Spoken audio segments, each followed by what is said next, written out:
मला आशीर्वाद दे आणि माझ्या वडिलांच्या आकांक्षा पूर्ण करण्याचं काम माझ्या म्हणजे हिंदवी स्वराज्य स्थापन करण्याचं काम होतं असं ते बोलले. इतिहासात तसा उल्लेख आहे. संभाजी महाराज काय शिवछत्रींची दुसरी प्रतिकृती आहे. बीज तैसे फळे येईल असे होती शिवछत्रपती. जे काही त्यांच्या अंतरंगातल्या धारणा, चित्तातल्या, बुद्धीतल्या, हृदयातल्या, मनातल्या त्या सगळ्या धारणा त्यांच्याकडून स्वतंत्र करण्यात असे संभाजी महाराज असं एक वाक्य आहे की बाप म्हणजे पती पत्नीच्या पोटी पुत्राच्या रूपाने परत एकदा जन्म घेतो.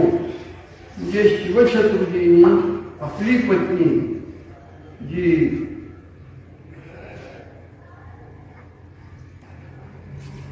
पहिली पत्नी सईबाई निंबाळकर घराण्यातली शिवछत्रपतींनी आपल्या पत्नीच्या पोटी पुत्राच्या रूपाने म्हणजे संभाजीच्या रूपाने जन्म घेतला. ऋग्वेदातल्या वाक्याचा दुसरा भाग असा आहे की पत्नी स्वतःच्या पोटी कन्येच्या रूपाने जन्म घेते.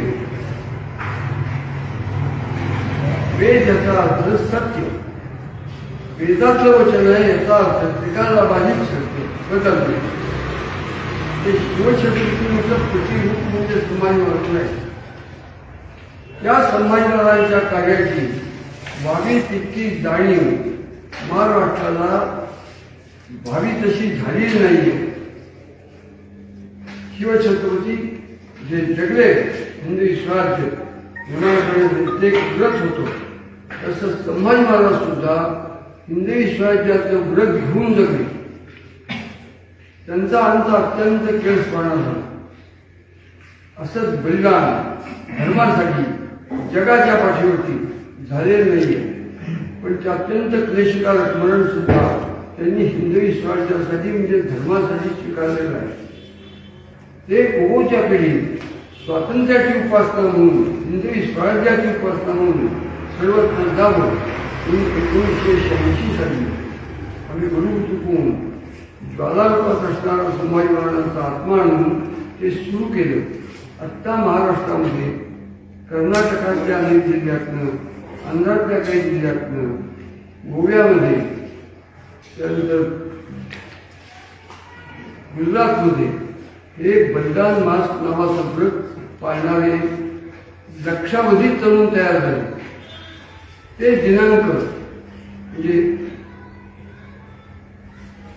ते फाल्गुन शुद्ध प्रतिपदा ते फाल्गुन अमावस्या या 30 दिवसात औरंगजेबाने अति क्रूरपणाने एक अवयव तोडून पाठीची, पोटाची, अंगाची, मांडीची, जंगाची सगळी साल काढून शेवटी अमावस्येच्या दिवशी त्याचेपासून काढूपर्यंत 4 दिवसाची तुकडी करून निमुंगाच्या वनात फेकून दिले. मुंडकं तोडून मुंडक्यातलं मांस मेंदू कोंबून उंच कळकावरची ती मोडी बसून ताशे लावून विजापूरला नेलं आणि आदिशाचा जो वाडा होता त्या वाड्याच्या अंतर्गत ज्या मोऱ्या, स्नानगृह व घाण पाणी येण्याची जागा त्या बाहेर पाणी पडते त्या ती कवटी त्याला बसवली मोरीच्या तोंडाला. असा अत्यंत केळसपणा त्यांचा देहांत आहे. हा सगळा प्रवास त्यांच्या आयुष्यातला त्यांनी केला आहे. तो केवळ हिंदवी स्वराज्य आहे हत्तापासून म्हणून हिंदवी स्वराज्याच्या पत्राची उपासना म्हणजे हा मास दर दिवशी त्यांचं मरण काही एके दिवशी झालं 30 दिवस पर्यंत चाललंय. दर दिवशी त्यांना आम्ही श्रद्धांजली करतो. त्याचं नावच मी आमच्या सगळ्यांच्या हिंदवी स्वराज्य उपासना मास धर्मवीर संभाजी महाराज बलिदान मास असा. तर त्याची शेवटी महाराजांनी तुकडेकडून हत्या केल्यानंतर ते निमुंगाच्या बनात फेकून दिले. बनात फेकून दिल्यानंतर तेच होते बुरुकच्या त्या काळातल्या तरुणांनी रात्री जोट्या पंट्या घेऊन मशाली घेऊन ते जमवले आणि त्याचं दहन केलं. 3 वाजता सुरुवात केल्यानंतर 5:30 ते तुकडे गोळा केले त्याचा दहन करायचं लाकडं फोडावी लागतील, जमवावी लागतील. आणि लक्षात येईल की संभाजी महाराजांच्या पेटाचे कपडे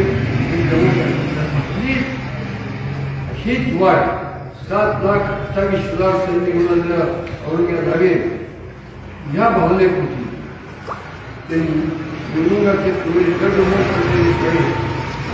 सूर्याच्या तीव्र प्रकाशात खडखडीत पळून झालेले 1,000-1,200 म्हणून ते उचलून त्याची चिता बनवून ज्या चितेवरती ते तुकडे ठेवून त्याच्यावरती निवडणुकाचे खडे वाढलेले ठेवून त्याचं दहन केलं. हा सगळा प्रवास एका व्रतासाठी झालेला आहे. ते देशभक्तीचं, धर्मभक्तीचं, स्वातंत्र्यभक्तीचं व्रत आहे. हे व्रत कोणत्या पिढीच्या अंतकरणात डाव्या उजव्या काळजात लहान मोठ्या बिंदूत तांबड्या पांढऱ्या पिशी ठसावं, भिनावं, बिंबावं म्हणून आम्ही हा धर्मवीर बलिदान मास स्वातंत्र्य, हिंदवी स्वातंत्र्याची उपासना करण्याचा मार्ग म्हणून अनेक जण राष्ट्रावधी लक्षावधी पायात घालत नाही, गादीवर झोपत नाही, टीव्ही पाहत नाही, सिनेमाला जात नाही, गोड खात नाही, हॉटेलात जात नाही. एक व्रत म्हणून ते सगळे सुमारतात. तर त्याचा शेवट फाल्गुनी अमावस्या त्या दिवशी आणि संभाजी महाराजांना श्रद्धांजली वाहण्यासाठी मुखोपदयात्रा, कोणीशी अंत्ययात्रा, कोणती न निघालेली अंत्ययात्रा मुलीची काढ अंत्ययात्रा आपापसात बोलत नाहीत आणि श्रद्धांजलीच्या भावनेनिशी निघालेली असते. शेवटी चिता पेटवून संभाजी महाराजांना शेवटचा दहन. हा सगळा कार्यक्रम अत्यंत जीवपात्र, उदात्त, देशभक्तीच्या, धर्मभक्तीच्या, स्वातंत्र्यभक्तीच्या भावनेपोटी चाललेला आहे.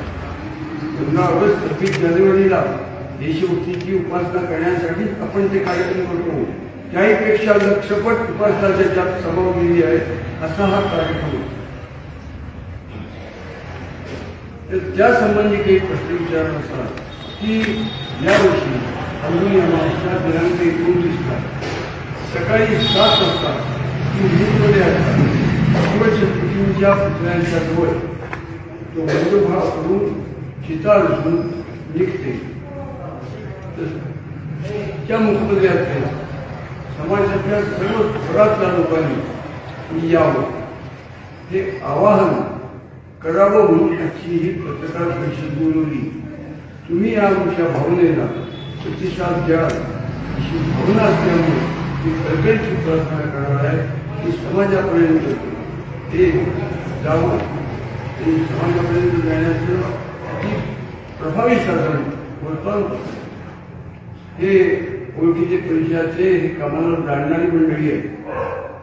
तर त्यासंबंधी काही विचारायचं असेल तर ते अगत्य विचारा.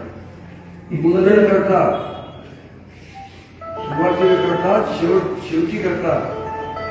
आपल्या घरातलं कोणी प्रिय व्यक्ती गेल्यानंतर आपण मुंडण करतो. हे कशाचं देत आहे? शिवछत्रपती संभाजी महाराजांचा जो जीवनाचा ध्यास होता की हे सगळं असेच विमानाचा पसरलेला हिंदुस्थान त्यांनी अफवाटेकाढून हिंदुस्थान 2500 किलोमीटर दूर आणि 2500 किलोमीटर लांब हो हा खंडप्राय देश हिंदूंचा आहे आणि ते हिंदू राष्ट्र हिंदुस्थान म्हणून असावं ते करण्यासाठी लढणारी जी मनोवृत्ती ते उत्पन्न करण्यासाठी हा सगळा तो काही प्रयत्न आहे. पदयात्रा मार्ग कसा पदयात्रा कशा मार्गावर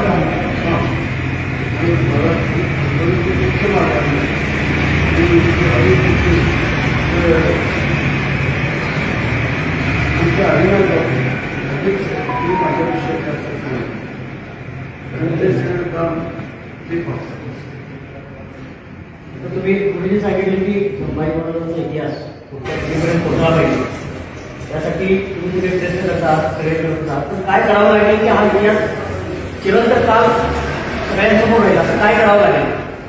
महाराजांचा इतिहास हा पुढे राहायचा राहील यासाठी काय करावं लागेल? शाश्वत काय केलं पाहिजे? हा इतिहास सगळ्यांच्यापर्यंत पोहोचण्यासाठी काय करावं लागेल? तुमच्या वर्तमानपत्रात सगळ्या वर्तमानपत्र सगळी वर्तमानपत्र ही त्यांच्या उद्दिष्टासाठी, राजकीय उद्दिष्टासाठी, व्यापारी उद्दिष्टासाठी चालतात. तुम्ही त्यांचे कार्यकर्ते आहात, सेवक आहात. तुम्ही त्यांना विनंती करा की पहिल्या पानावरती ही ठळक अक्षरात प्रमुख बातमी म्हणून द्या.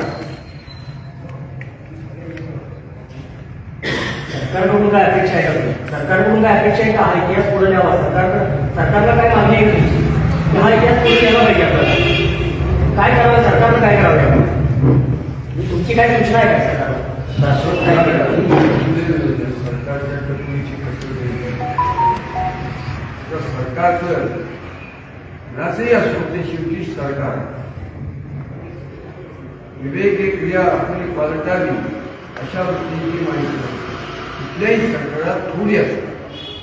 कारण ते जनतेचं असतं. आणि जनता काय चवीची आणि तऱ्हेची आहे ते आपल्याला ठाऊक पाहिजे. कुठलंही विशेषण क्रियाविशेषण न वापरता माझ्या बोलण्याचा खोल अर्थ तुम्ही घ्यावा माझी पूर्वी मगाशी तुम्ही म्हणाला की शिवाजी महाराज हे सर्वधर्मीय नव्हते. सर्वधर्मीय नव्हते असं म्हणलं काय? हो सर्वधर्मीय नव्हते. आम्ही चिकटवलंय. फक्त हिंदूवादी आणि हिंदू धर्म हिंदू धर्माच्या रक्षणासाठीच होते. त्याच्या पण इतिहासाचा अभ्यास कमी आणि शिवाजी महाराज या अलौकिक व्यक्तीचा उपयोग राजकारणासाठी करून घेण्याची हाव असलेले प्राध्यापक काय, व्याख्याते काय, शिक्षक काय, सगळे घडोत्री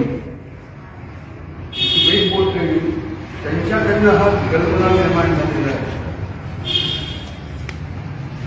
शहाजीराजे तर स्वतः मला हिंदवी स्वराज्य स्थापन करायचे, मला स्वतंत्र राज्य उत्पन्न करायचे. आदिशाही, महाशाही, बडीशाही, निजामशाही, कुतुबशाही, मुघलशाही, जट थेन, पोर्तुगीज, सिद्धियाक्षी या सगळ्या परकीय आक्रमकांनी सगळा देश खाऊन टाकलाय. तो हिंदू मुसलमान संस्कृती याच्या रक्षणासाठी मला स्वतंत्र हिंदूंची सत्ता म्हणजे हिंदवी स्वराज्य उत्पन्न करायचे असं बोलले. पुस्तकात पुरावे कुठल्याही गोष्टीचा उदाहरण देखील त्याच्या हातात दिल्यानंतर पहिल्यांदा तोंडा करून खायला उपयोग होतो. त्या न्यायाने सगळ्या समाजातले सगळेच लोक शिवाजी महाराजांचा उपयोग त्यांच्या उपयोगासाठी कसा दिले असतात त्याच्यात स्वतः झाला.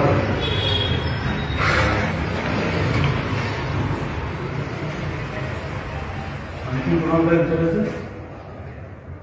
महाराष्ट्रात जे सध्या काय चालू आहे ते माहिती आहे का? काही विचारत ना आता काय चाललंय. आता हे बघा अमरावती जो मतदानपणा चाललाय आणि त्याच्यात जो धुळगूस चाललाय विधानसभेत ते काही लोकशाहीला शोभणार नाहीये. कुठल्या व्यक्तीचं नाव घेत नाही पण ज्यांनी हा नीचपणा केलाय ते सगळे देशद्रोही आहेत असं म्हणून होत.